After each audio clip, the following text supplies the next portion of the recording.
She lifted her glass, smirked, and said it loud enough for everyone to hear. To the one who always shows up broke. I should have stayed home. But I came because I still believed deep down that I was part of this family. The air was thick with barbecue smoke and floral perfume, the kind of suffocating combination that only happened when Carol decided to host outdoors. Checkered tablecloths covered the picnic tables weighed down with bowls of potato salad chips and a half-hearted veggie tray that no one touched. Kids shrieked in the distance near the playground while the adults clinked bottles and laughed too loud at jokes that weren't funny. I pulled up with a tray of homemade lemon bars and not one person looked up. Samantha was already holding court, her hair perfect dress ironed, and sunglasses perched on her head like a crown. Carol was at her elbow hanging onto every word like it was gospel. Ethan stood next to them holding a beer and recounting his latest conquest at work. Something about landing a major client in Texas. He repeated the story twice before I even set down the tray.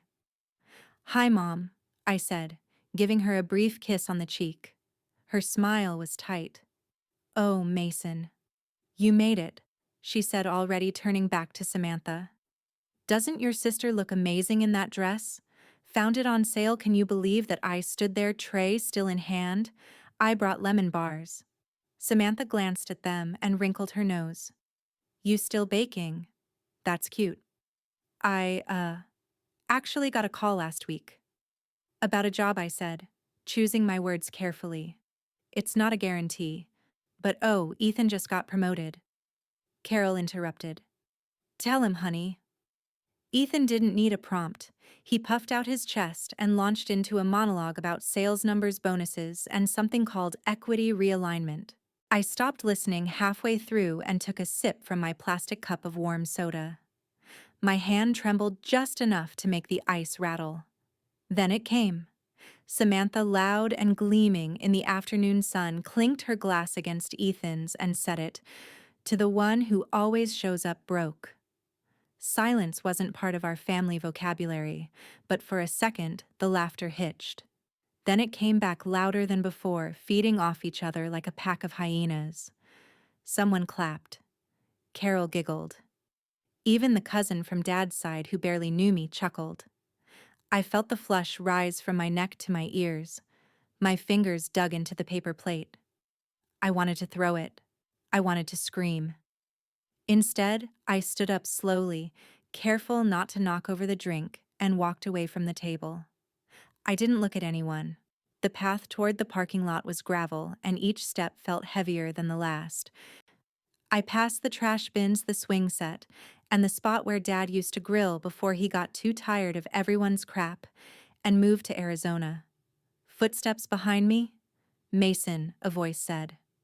I turned and saw Jeremy, our cousin, always the quiet one at family events, more observer than participant. He scratched the back of his neck, eyes down.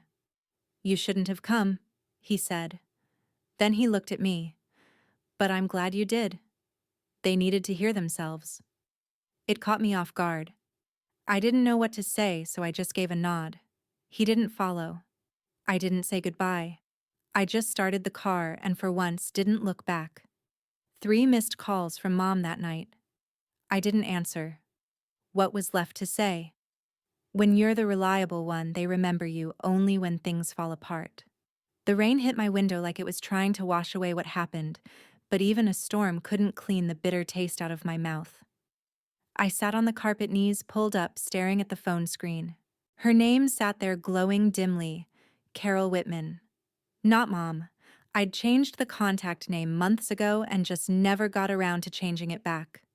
Voicemail. I tapped play. "Mason. Honey.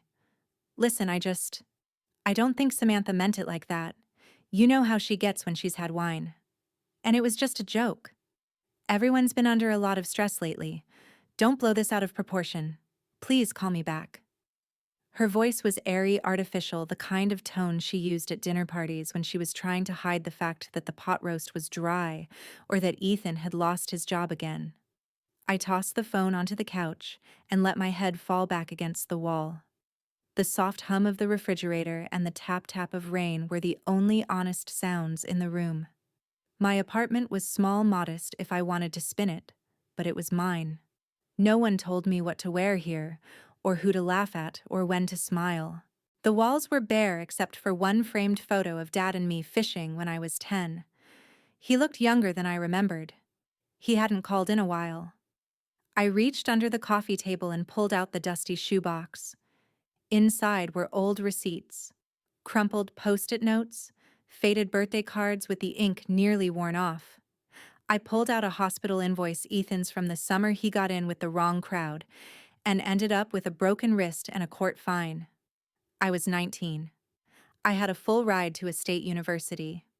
I gave it up so they could pay off his legal mess. Another item, a photo of Samantha standing in front of her first apartment in Chicago. I remembered that day too well. Her car had broken down 2 nights before her big interview, and no one else had the tools or the patience to fix it. I worked on it through the night with YouTube tutorials and borrowed parts from a neighbor's garage. She got the job. She thanked me with a text, "You day best." And then there was the envelope, the one I never mailed. A letter to myself dated 2 years ago. I had written, "If they need you again, ask why they can't need themselves." I stared at that line longer than I should have. The silence was crushing. I stood and began pulling clothes from the closet, slow at first, then faster. Socks, shirts, jeans, not that many. I didn't need much. I wasn't planning to come back. The small black suitcase squeaked when I opened it. I threw in what I needed, zipped it up halfway, then sat down again, this time on the bed. My phone buzzed. Not Mom. Jeremy. Just one line. "Where are you going?" I stared at the blinking cursor before answering. "Away. Don't tell anyone." They didn't notice I was gone. Not until they needed something. People don't miss you. They miss what you did for them. It was a sweltering day in late June, the kind that made tempers short and excuses long. The gutters at the Whitman house overflowed with leaves, the back door stuck at the hinge again, and the air conditioning was blowing lukewarm air. Carol paced barefoot in the kitchen, pressing buttons on the thermostat like it might change its mind. A stack of overdue bills sat fanned out on the kitchen counter, held down by a coffee-stained mug. She hadn't touched the dishes from last night. Or the night before. The front door creaked open. Samantha walked in, sunglasses sliding down her nose, her mouth twisted in a frown before she'd even taken a breath. "The landlord sent me another notice," she said, tossing a wrinkled paper onto the table. "He says if I don't pay this week, he's changing the locks." Carol didn't look up. "I thought you and Ryan split the rent." "We did. Until he decided to move in with some yoga teacher and take my name off the lease," Samantha said, pulling off her earrings with jerky motions. "Now he won't answer my texts." Footsteps thundered down the stairs. Ethan appeared in the hallway, red-faced and clutching a folder.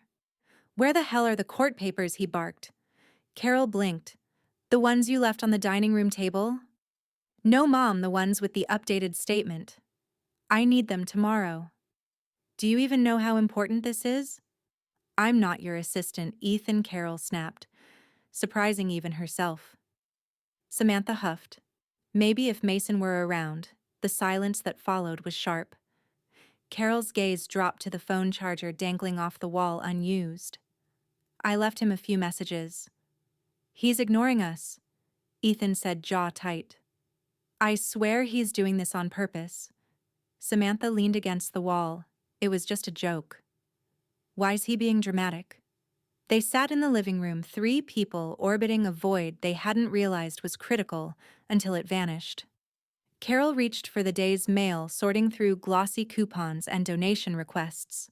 Then her hand froze. A white envelope, neat handwriting. No return address. Postmarked from a nearby town. She turned it over. Just to Whitman family. Ethan grabbed it before she could object and tore it open. They all leaned forward. It was blank. No letter. No note. Just a single sheet of paper, untouched, pure, accusing. They stared at it as if meaning would surface if they looked long enough. Samantha's voice dropped to a whisper. Is this some kind of message a month without me? And they were starting to crack. I wasn't surprised. I'd spent years holding up pieces of a structure I never built. It was mid-July when the illusion began to fray, thread by thread. They didn't say my name out loud, at least not in ways they could hear themselves, but I could feel it in the cracks of their conversations. I could almost hear it in the silence between their arguments. Carol sat at the dining table surrounded by statements, notices, and mortgage documents. Her reading glasses slid down the bridge of her nose as she squinted at the refinance paperwork. Numbers didn't line up. Her pen hovered above the signature line, hesitating. Then came the name. Mason Whitman. It was printed in black, neatly beside hers. Co-signer. She pushed back from the table like she'd touched fire. How had she forgotten? Or had she chosen not to remember? In the garage, Ethan stood with grease-streaked hands over the hood of his truck, swearing under his breath. The engine wouldn't turn over. He threw the wrench down with a loud clang. Just last week, his investor pulled out of their partnership deal.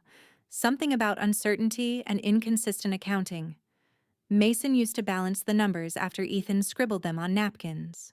Now Ethan was stuck with rejected loan applications and a busted alternator. Meanwhile, Samantha dragged herself into the office at 9:47 a.m. Her manager didn't even look up. She blamed her tardiness on traffic, but the truth was, her car had stalled twice that morning. No one had topped off her fluids or replaced her belts in months. She used to snap her fingers and hand me the keys. Now her dashboard glowed like a Christmas tree and no one cared enough to fix it for free. At sunset, the four of them sat stiffly around the dinner table at Carol's. The food was cold, the air thicker than the mashed potatoes.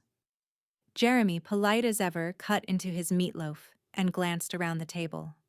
No one spoke. Even Ethan chewed like he was grinding resentment between his molars. Samantha sipped wine. We should call him. Just to check in. Carol cleared her throat but said nothing. I mean, it's getting ridiculous, Ethan muttered. We shouldn't have to tiptoe. Tiptoe, Carol repeated. You think this is about tiptoeing silence again? Jeremy folded his napkin slowly and stood. Thanks for dinner. I have an early meeting. He didn't. Outside, as he reached his car, his fingers moved quickly across the screen. Jeremy, they're breaking. The reply came faster than expected. Me? Not yet. I watched the bubbles fade. I didn't need to be there to know the walls were trembling. I'd always been the beam no one noticed until it was gone and the roof started sinking. Carol stared at that unsigned refinance form long after everyone left. Her hands trembled a little, not from age, but from something far more inconvenient, guilt. She murmured it to the quiet house like a confession. We treated him like help. Now we need help. But no one was listening. Not anymore. They still hadn't asked why I left. Only what they lost because I did. Sometimes silence is the loudest weapon. The sky was the same soft blue as it had been last time.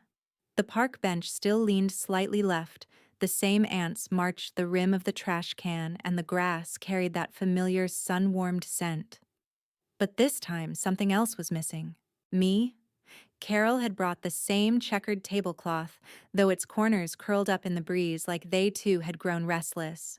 She smoothed them down with a can of Diet Coke and a jar of pickles.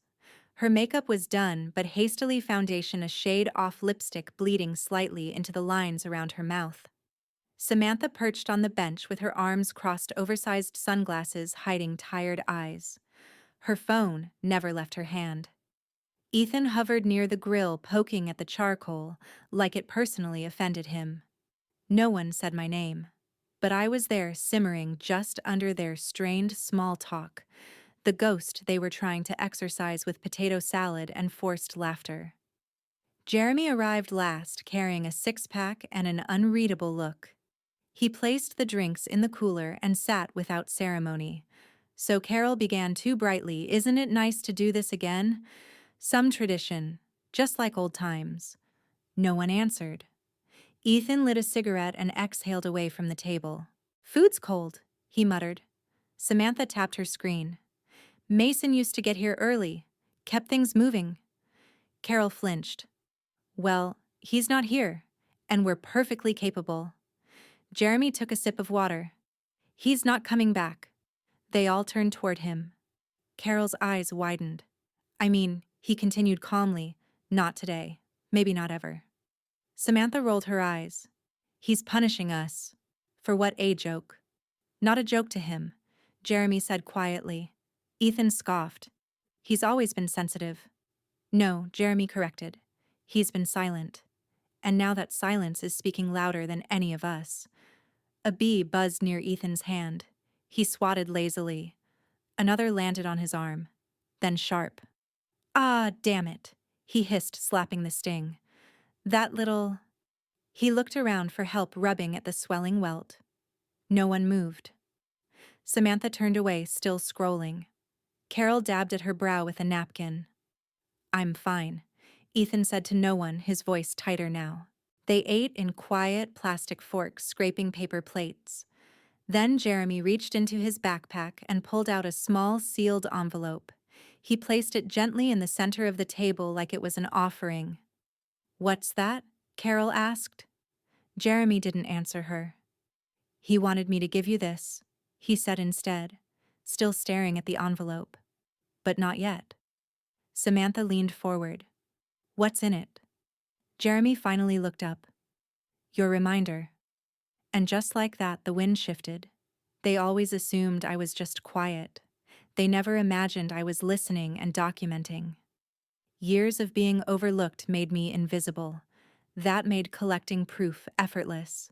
The co-working space smelled faintly of eucalyptus and printer toner. Minimalist desks. Soft, neutral light. The kind of place people came to reinvent themselves, or in my case, to dismantle something that had masqueraded as family. I sat alone at a corner desk laptop, open headphones coiled next to a flash drive with a scratched surface locked, encrypted, and full. I plugged it in. A quiet click. Then it opened. Years of data unfurled like a digital scroll, spreadsheets of loan payments I'd covered, records of auto repairs, charged to my own card, screenshots of frantic texts with timestamps that always followed family disasters. I labeled everything by month, down to the day: Samantha, February, car repair, Ethan, April, legal fee, Mom, July, utility balance. I clicked into a folder labeled audio. There were voice memos too, some short, some venomous. My jaw tensed at the sound of Samantha once saying, "You owe us. You'd be nowhere, if not for us letting you live here." Another file. Carol's soft, guilt-laced voice. "You don't want your sister to fail, do you? I know you're good at numbers." And Ethan, always louder. "Just sign the damn form, Mason. It's not like anyone will check. You're good with fixing mistakes. Make it right." Back then, I used to think I was just collecting reminders. But somewhere along the line, I realized I was archiving patterns, proof that my silence wasn't weakness. It was strategy. Jeremy knocked lightly on the glass partition and stepped inside holding 2 coffees. "You look like someone's about to light a fuse." "Close the door," I said. He handed me a cup, then hovered behind my shoulder. His gaze drifted to the screen, the layers of labeled folders. "This is a lot," he said carefully. 5 years of being the reliable one," I replied. "Every time they called, every time they made it about them." I opened another spreadsheet.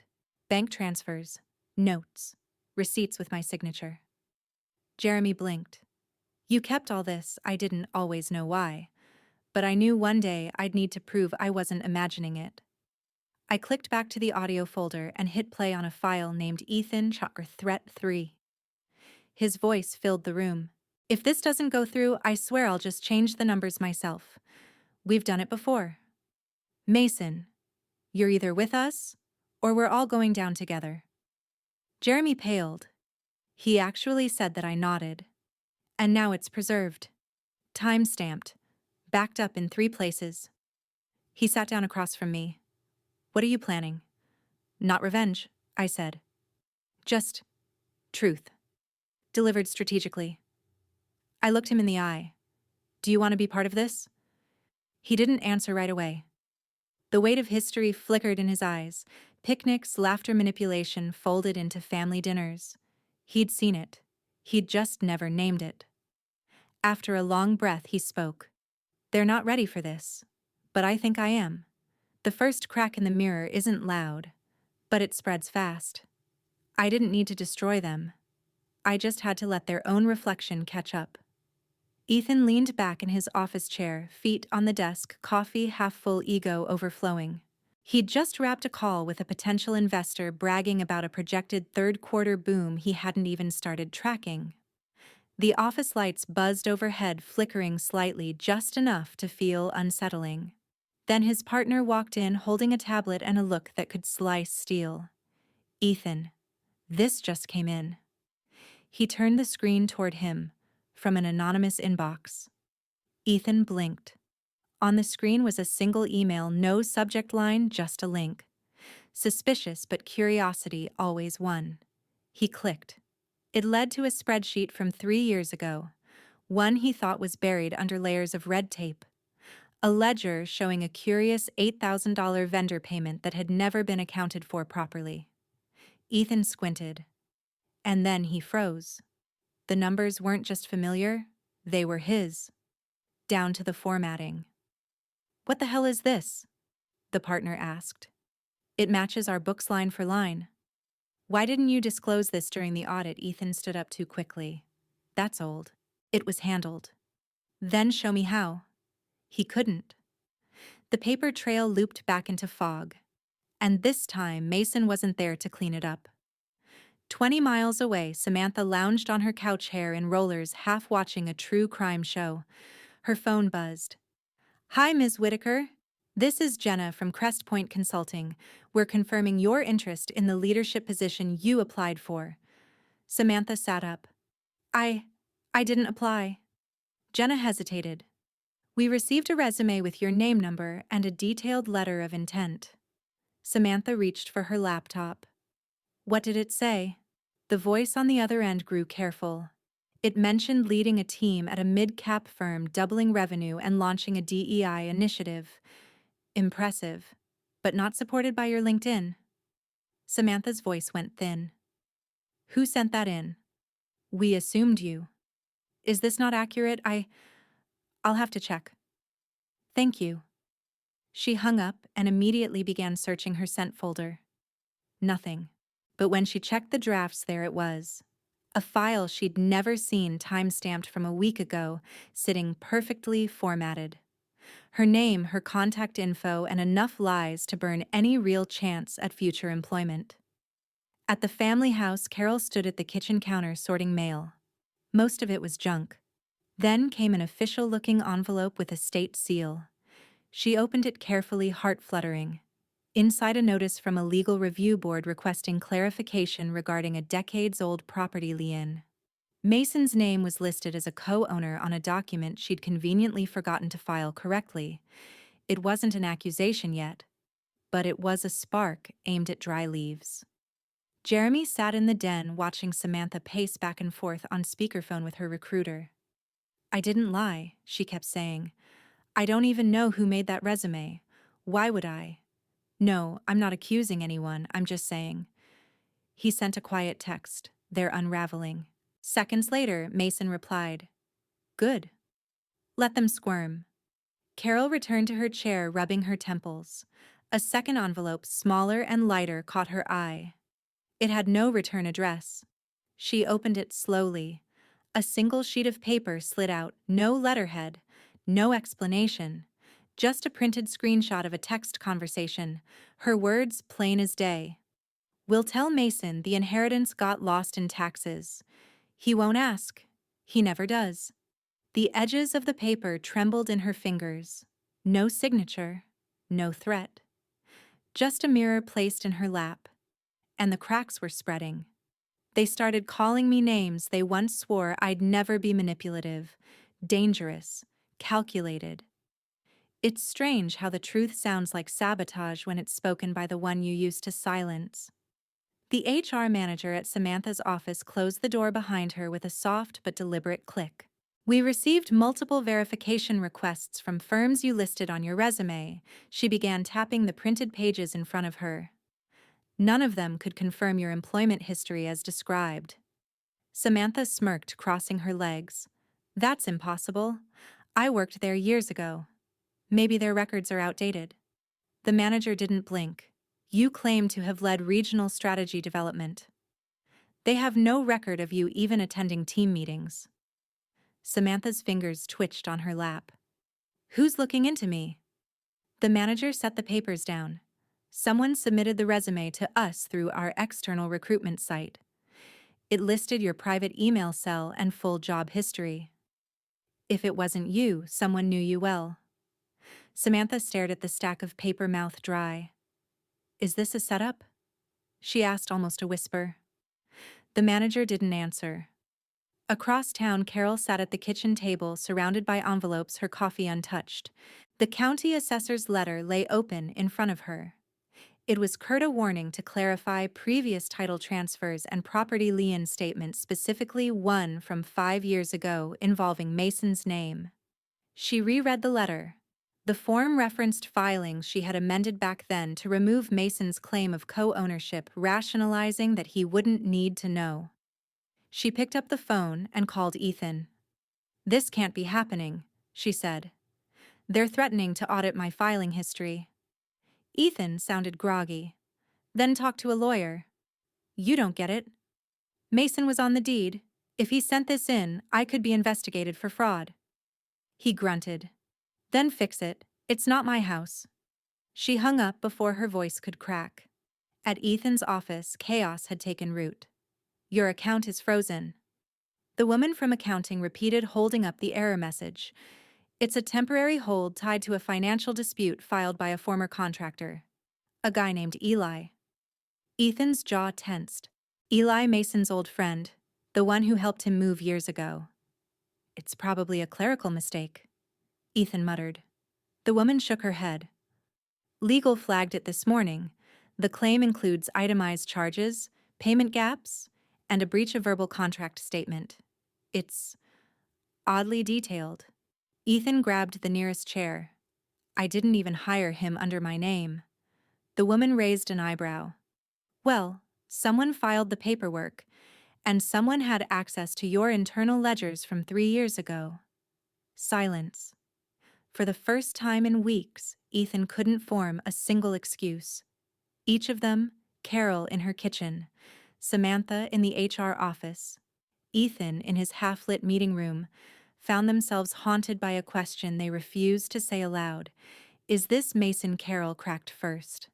That evening, she messaged everyone on the family group chat, family meeting. No excuses. Tomorrow, my house. Samantha responded with a dismissive, you're overreacting. Ethan sent nothing at all. But when they showed up the next day, tension hung in the air like smoke in an unventilated room. Carol stood at the head of the dining table, arms crossed.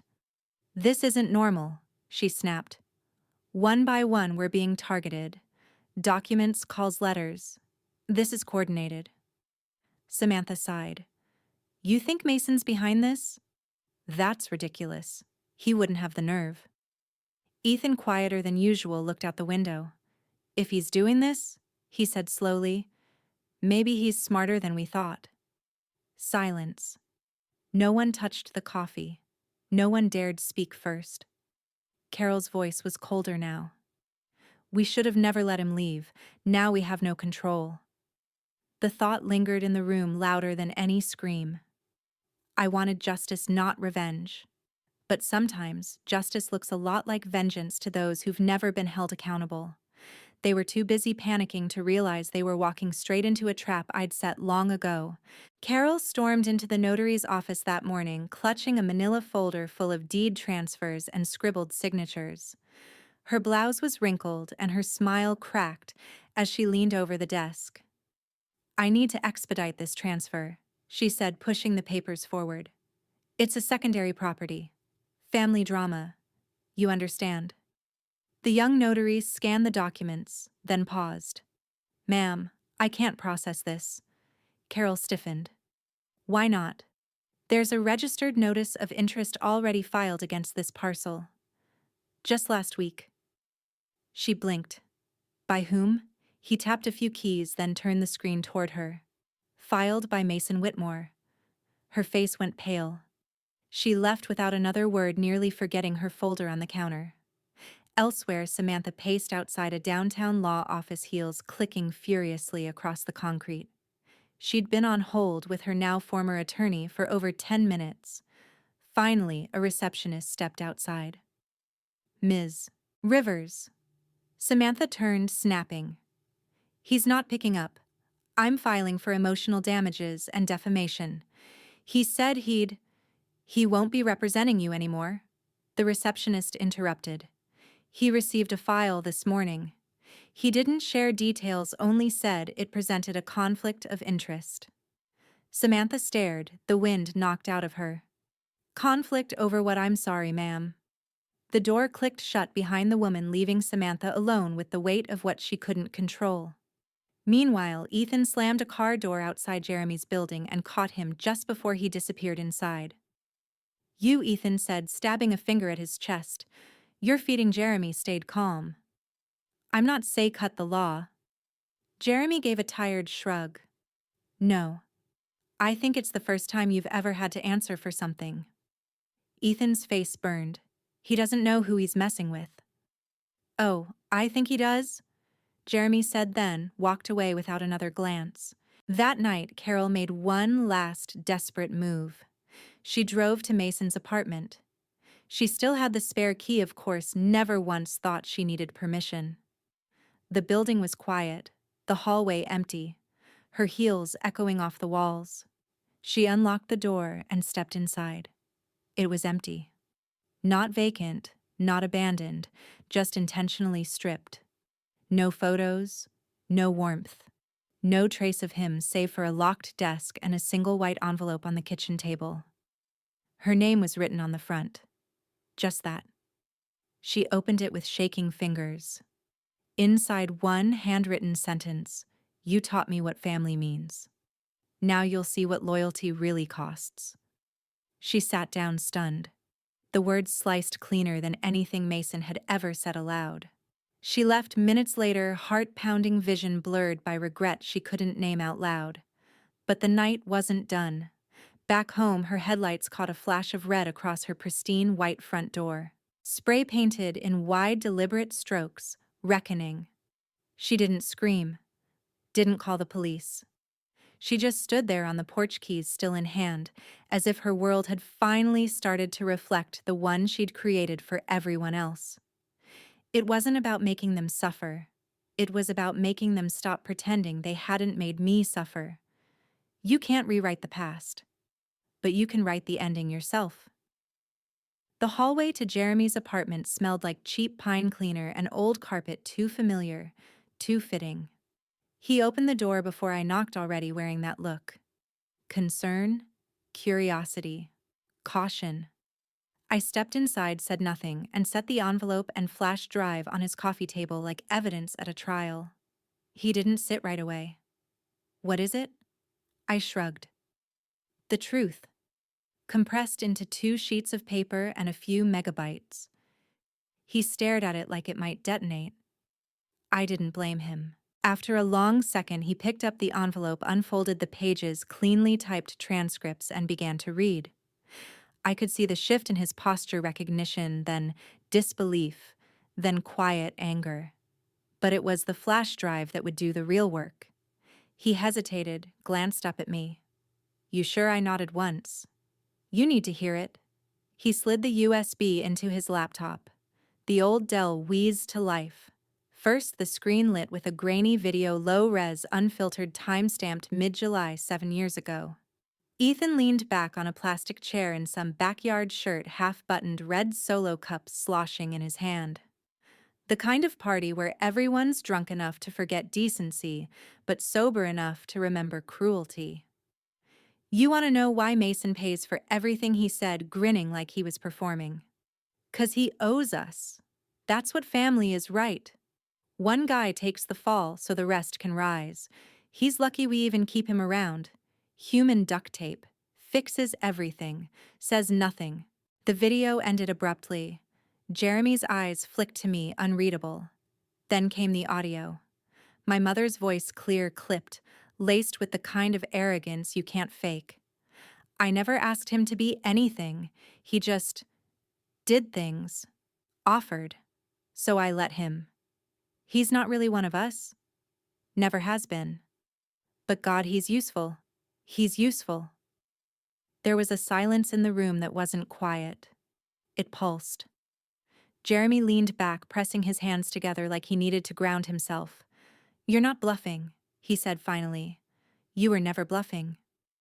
"I never had to," I said. They left the receipts themselves. He looked at the drive again. "Are you going to release it?"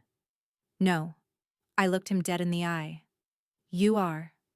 Jeremy flinched, not in fear but in awareness, of the line being crossed, of the old loyalties burning behind us. "Why me?" "Because they still think you're neutral," I said. "But you're not. You're just slower to admit what they are." The next morning, he didn't go to work. He didn't call anyone. He packed the drive into a padded envelope attached to the transcripts and mailed it to a woman neither of us knew, Erin Fields.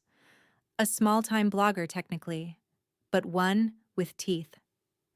Her website had exposed 2 city councilmen and a real estate scam ring last year. She had a nose for hypocrisy.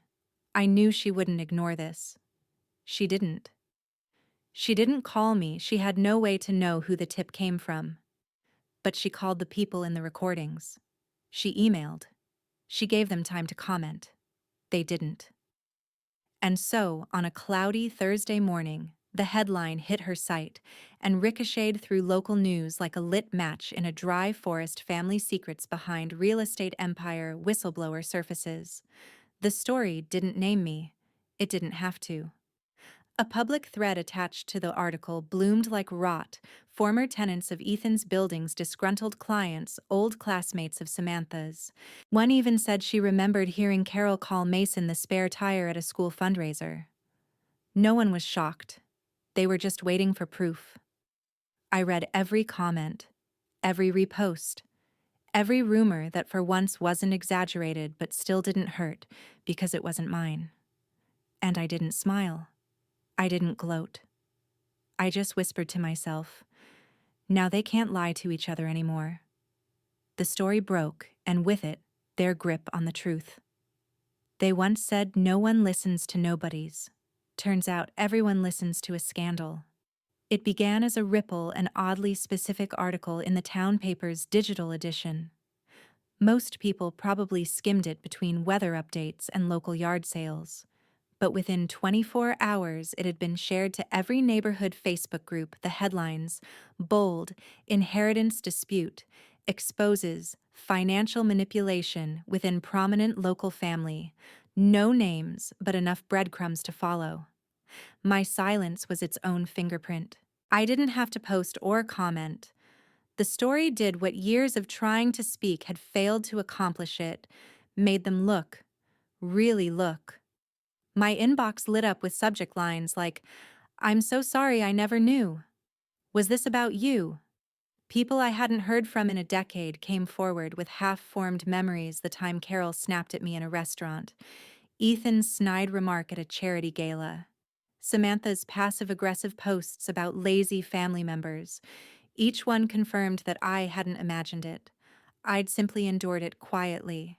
Jeremy sent updates in cautious bursts. Ethan's firm placed him on leave this morning, he said during a tense phone call. They called it a risk management decision. He smashed a picture frame in the office. Samantha's downfall arrived via email, an automated notice from her nonprofit board, freezing her administrative access pending a compliance review. She called Jeremy in a panic, swearing it was all a mistake, that someone must be sabotaging her. He didn't correct her. And Carol, she didn't speak at all. Jeremy saw her outside once, moving boxes of papers into the garage, her face pale and lips pressed tight. "2 shredders, Mason," he whispered, almost amused. She's shredding like it's a sport. I didn't smile, but I felt the weight shift. For the first time in years, I didn't carry the shame. They did. One evening, I walked by the house I used to call home. Not out of longing, just confirmation. The porch light flickered. The siding looked tired. And through the thin gauze curtain in the living room, I saw her. Carol. Frozen. Watching. Our eyes didn't meet, but something in me said she knew. The next morning, I found an email waiting. Aaron Fields. The reporter I'd only spoken to through Jeremy had sent a short message. The article has traction, she wrote. Readers are asking questions. I think it's time to go on record. Filmed. Unfiltered. Are you ready? I stared at her words. The part of me that still wanted to crawl away hesitated. But the rest of me, the version that had survived long enough to become this person, replied, yes. One condition. It has to be about the truth. Not revenge. She responded within minutes. Agreed. As I made arrangements, the repercussions deepened. Carol received a certified letter from the county. Inside notice of an official audit and a formal inquiry into possible tax fraud. Jeremy saw her opening it through her kitchen window. He said her hands trembled so badly she knocked over a cup. She sat at the table for almost an hour, unmoving. They're panicking, Mason Jeremy told me that night. But it's not the public shame that scares them. It's the silence. They don't know what's coming next. That's what fear really is, isn't it? Not the headline, not the leak. But the realization that someone you once dismissed has grown silent and strategic.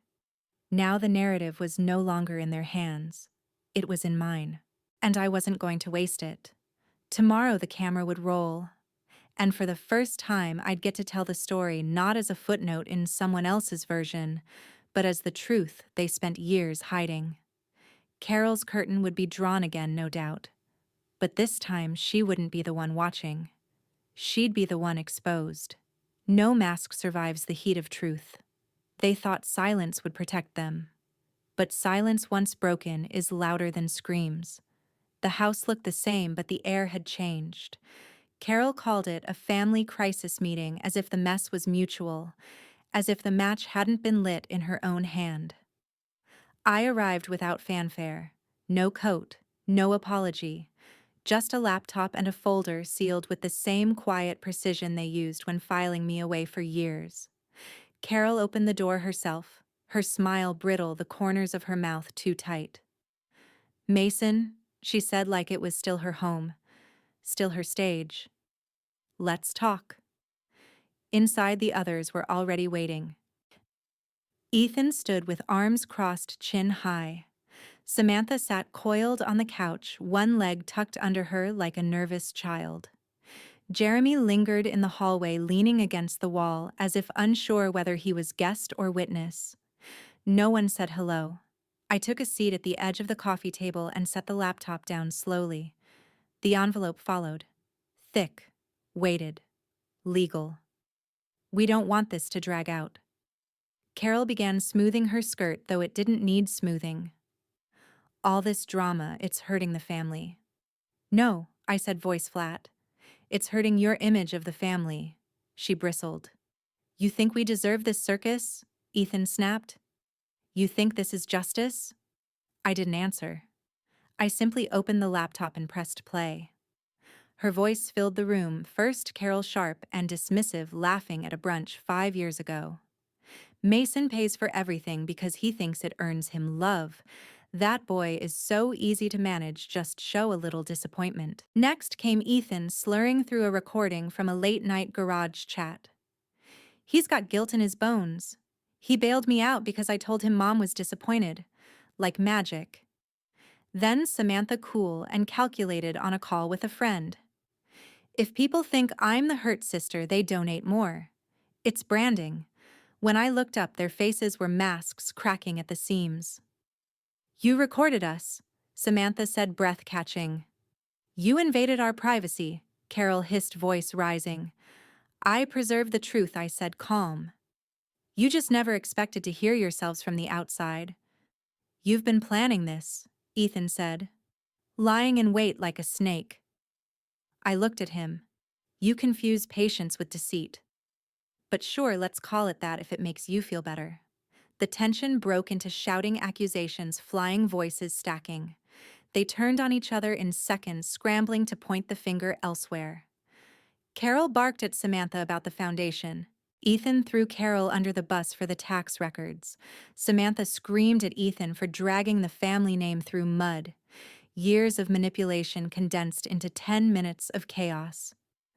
I didn't raise my voice once. When the room finally quieted, I leaned forward and slid the envelope across the table. This isn't revenge, I said. It's an offer. They stared. It outlines 3 things, I continued. 1, the immediate transfer of the trust fund you all agreed to hide from me.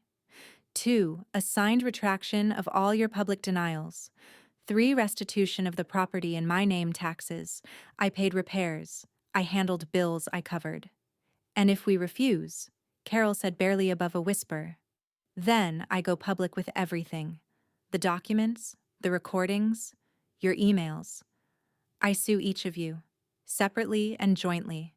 And trust me, I'll win. Ethan scoffed. You think you're that powerful? No, I said, standing. But the truth is, and I've finally stopped protecting you from it. Samantha looked nauseated. Carol looked older. For once, Ethan looked uncertain. You have 72 hours, I said. Then the offer expires. I turned toward the hallway. Jeremy stepped aside, silently watching with something close to awe. Not fear, not pity, just recognition. As I reached the door, I heard Carol's voice behind me, thin, shaking. She leaned toward Samantha and whispered, "He was never supposed to be this strong. The cracks they ignored have become the fault lines beneath their empire." They once scoffed at the idea of accountability. They dismissed it like a rumor too ridiculous to entertain. But now every pillar they built is shaking because the lies they stood on are finally being weighed in public light. It started quietly. A press release buried in the Ethics Board's newsletter, Samantha Whitmore under review for discrepancies in professional background. It should have gone unnoticed. But in the age of screenshots and receipts, someone leaked the internal memo complete with redacted complaints and withdrawn donations. The comment section under her foundation's page turned acidic. One donor wrote, "I supported survivors, not manipulators." She didn't show up to work the next day. At Ethan's firm, the mood wasn't much better. He walked into the lobby like he always had, fast, loud, assured. But the receptionist didn't offer her usual smile. Instead, she handed him an envelope and said, "They're waiting for you upstairs. IRS audit notice. Suspicion of fraudulent filings. A compliance freeze on his license pending investigation." A paralegal whispered it spread internally through legal forums in less than an hour. Ethan had always thought his charm would outrun paper trails, but charm doesn't erase signatures. Carol's unraveling came in financial form exactly where she thought she was untouchable. Her silent accounts had been flagged and frozen. The bank manager she once took to private dinners, singing now thanks to subpoena pressure. She called every lawyer in her network. Most wouldn't return her messages. One finally answered and simply said, "You waited too long." Mason didn't have to appear anywhere. He didn't need to testify. His work had already done the speaking. He watched it unfold like a storm he'd tracked, documented, and positioned perfectly so, when it hit, he didn't need to lift a finger. At the edge of it all, Jeremy moved like a thread in the fabric, listening, observing, catching things even Mason didn't. It was Jeremy who met with the old friend of Carol's, a woman named Ruth, who had attended bridge nights and wine tastings and knew about the trust fund long before Mason ever suspected it. Ruth claimed she'd always felt bad, but guilt without action was a perfume worn by many in that circle. This time, though, Ruth agreed to testify. She handed over an old handwritten note Carol's boasting about outsmarting the boy with the paper trail. A week later, Mason received a PDF by encrypted email, the signed restitution agreement. Carol had caved. The trust would be transferred. The property reassigned. Public retractions filed. Silence wasn't an option anymore. He didn't smile. He didn't exhale in triumph. He just sat on his balcony, the fall air brushing against his face, and let the moment be quiet. That night, Jeremy walked into Mason's apartment with his phone held high. "Have you seen this?" he asked. On the screen played a grainy video clearly recorded during the family meeting weeks earlier. In the middle of the chaos, Carol's voice rang out barely above a whisper but crystal clear.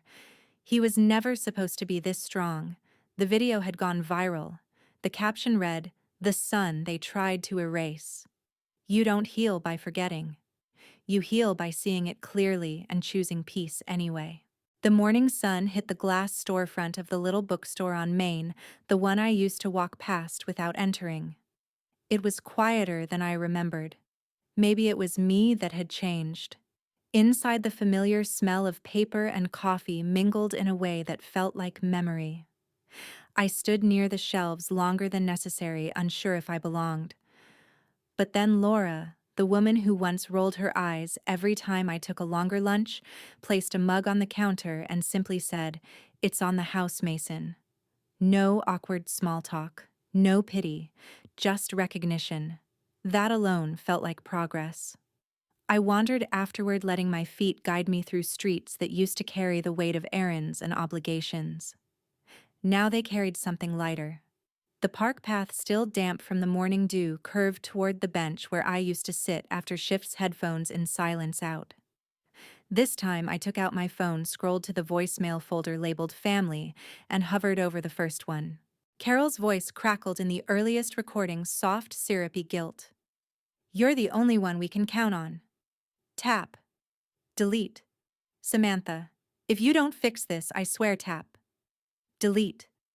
Ethan's long monologue after a failed pitch, complaining how nothing was his fault. Tap. Delete.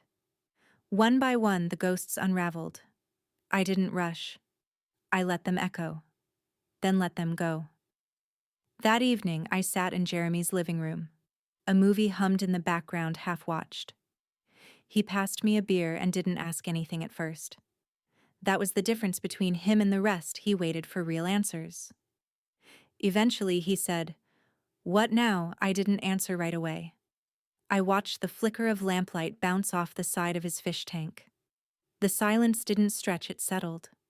"I think I'd like to start something that's mine," I said. "Without shadows." He nodded. "You'd be good at that." We didn't need to say what that was. 2 days later, an envelope arrived at my door, no return address, but I knew the handwriting. Inside, no apology, no note, just the signed documents. Official, final. I stared at the pages for a long time, not with anger, not even satisfaction, just stillness. That night, I went out back and lit a small fire in the metal drum by the fence. One by one, I fed the pages into the flame. The heat crackled up my arms, but I stayed close, not to destroy the evidence, but to mark the moment. A quiet ritual. Not about them anymore. Later, I sat at my desk with the window cracked open to the cooling air. On the screen in front of me was a website I had been quietly building for weeks. The layout was clean. The font was gentle but firm. I hovered over the title, then pressed publish. The header loaded in bold against a white background, the Quiet Sun Foundation. The mission: legal aid for adults neglected by family injustice. Sometimes the best revenge is becoming untouchable, quietly, irrevocably. The community center was warmer than expected for late November. Folding chairs lined the walls, makeshift tables bore trays of casseroles and pumpkin pie, and a banner reading "Voices Reclaimed" hung just slightly crooked over the podium. I adjusted the mic, not out of nervousness, but because I wanted to get this moment right. For years, I'd wanted them to hear me. Now they weren't in the room, but strangely, I didn't need them to be. They'd done enough damage. And now their silence was the loudest confirmation that the story had changed hands. I glanced at Jeremy in the back corner. He gave me a nod, steady, not proud, just present. That was enough. I cleared my throat. Most people think financial abuse is something strangers do, but often it starts at home. It sounds like, help your sister, she needs it more. It sounds like, we're a family, we don't keep score. It looks like sacrifice passed off as loyalty and silence mistaken for agreement. No one interrupted. No phones buzzed. A few heads tilted listening with a kind of stillness I hadn't experienced in a long time. I'm not here to accuse, I continued, but to acknowledge. What happens to the ones who are always expected to show up? What happens when they don't? In that pause, I could feel something shift. Not out there inside me, like my ribs weren't closing around a bruise anymore. After the talk, the applause wasn't thunderous, but it was sincere. One person stood then too. An older woman wiped her cheek. A young man approached slowly, hands in his jacket pockets. I thought I was alone, he said barely above a whisper. Thank you. I didn't give him advice, just held his gaze and nodded. Later that night, I checked my phone once. One message. Carol, we won't bother you again. That was it. No, I'm sorry. No attempt to make peace. Just retreat. And strangely, that felt right. Closure didn't always come with confessions. Jeremy and I left the center together. He handed me his scarf when the wind picked up. We didn't talk about them. We didn't need to. Back at his apartment, friends had gathered. People I'd met during the chaos, lawyers, volunteers, old classmates who'd resurfaced. They didn't ask questions. They just made room. Dinner was simple. Chili cornbread, too many pies. But it wasn't about the food. It was about how no one expected me to carry the room. At one point, someone poured sparkling cider into mismatched glasses. Jeremy raised his. To new things, he said. I hesitated, then lifted mine. Here's to showing up and never being broke again. Not in spirit, not in worth. They never apologized, but they did disappear. Their empire of control crumbled under the weight of truths they once silenced, and I walked out carrying something they could never steal again: peace. Like the final strike of a silent gavel, justice doesn't always roar, but it never misses its mark. Sometimes reclaiming your worth isn't about shouting louder, it's about outlasting the noise. If this story stirred something in you, hit like, share it, and drop a comment. Type 1 if you've ever felt unseen, or 2 if you think the ending still has more to say.